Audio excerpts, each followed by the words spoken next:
How to update and delete pages in Canvify. So if you want to delete any page or update your design from Canva, just go to your admin panel and select the Canvify app. From here, you have to go to the pages section. Any page that you want to update or delete, select that. For example, I have this test page here called agency website page. I can click update button and it will take me here. If I want to update the page, I will go to the Canva. Here I have this website. Let's just edit this design, make some changes.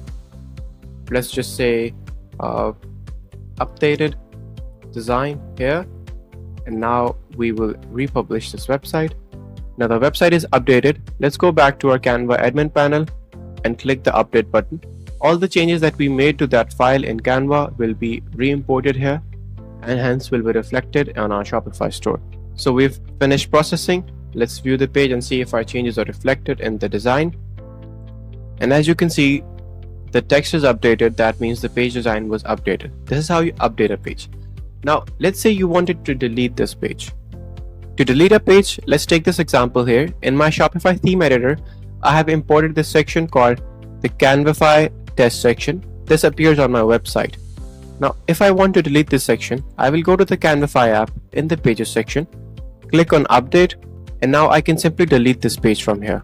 And if I delete this page, or if you delete the actual design from Canva, the page on your Shopify store will suffer. Now we had this on Shopify store, and since we've deleted it from here, it will start glitching from here and eventually disappear. And as you can see, after reloading, there is no page. This is now an empty section because the page that was linked to this has been deleted from Canvify.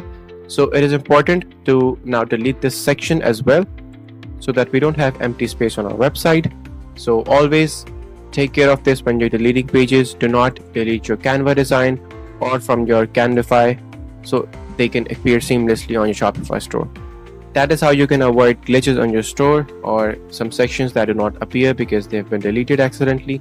So you have to take care of that.